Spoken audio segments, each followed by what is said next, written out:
Another question that we often get about the Tams is how to perform BRDF measurements. This is a particular kind of diffuse reflectance measurement where we're trying to understand how materials scatter light as a function of solid angle. So the setup is this.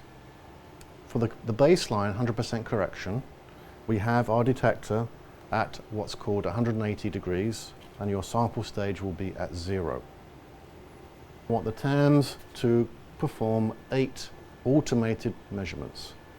Those are listed here. I'm defining the sample, in this case a piece of spectralon, to be at 45 degrees, and I'm going to be moving my detector around in an automated fashion at those 8 predefined angles. And you can extend that sample table to dozens, if not hundreds of samples if you would like, thus making it possible to automate this process overnight, for example. Thus, the sample table within the WinLab software should reflect the same number of samples. That's the same sample, but it's 8 different measurements. Those numbers should agree to make the two software packages work together seamlessly. For wavelength range, I've selected a very short region of 50 nanometers in the visible. You can extend that to the UV and up into the near infrared. However, the information that you find in those regions may not be as useful, so many people just simply use a few selected wavelengths as opposed to complete spectral scans, which could take many hours to then collect. So I'm now running the correction files, and there will be two, the 100%, essentially measuring the power that's going into the detector completely, and then we're going to block the beam to measure the 0% blocked beam baseline. That's a measure of stray light and detector noise. So we want to clean up the signal because the amount of radiation hitting the detector as we move the detector around is quite small. So this is a much more challenging measurement.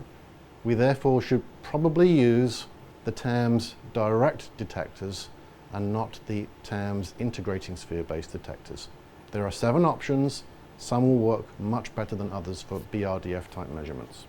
So we've now collected the correction files. So now I'm going to insert my sample into the sample stage, now that we've collected the correction files. And I should preferably move this up and between the two jaws, because sample placement is critical for these very exacting measurements. I'm now going to begin the Tams control software routine before running the sample measurement in the WinLab. Press run.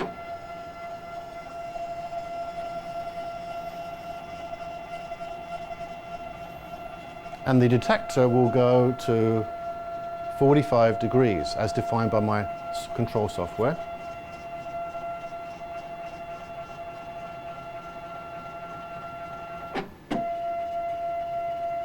And the sample is also rotating to 45 degrees as defined in the software notation.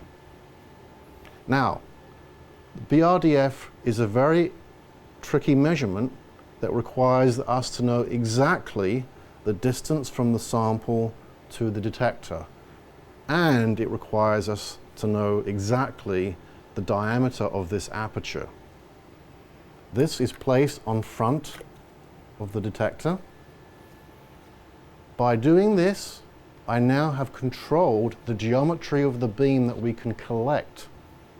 This is called a solid angle. This distance from here to the back of this plate is 115 millimeters. The diameter of this aperture is 1 centimeter. Those numbers must be as accurate as possible due to the complexity of the BRDF calculation. Normally I would close the lid now, but I'm going to keep it open as we run through the scans. So typically what you would generate with this kind of material, with that kind of distance and that kind of aperture, is approximately 0.15, 0.14% reflectance. Those are relatively low values because of the aperture. The advantage of the aperture is we now can calculate the solid angle, the amount of power per solid angle per steradian, and that gives us the BRDF function. That can be programmed into the WinLab software, and your output will be BRDF per solid angle.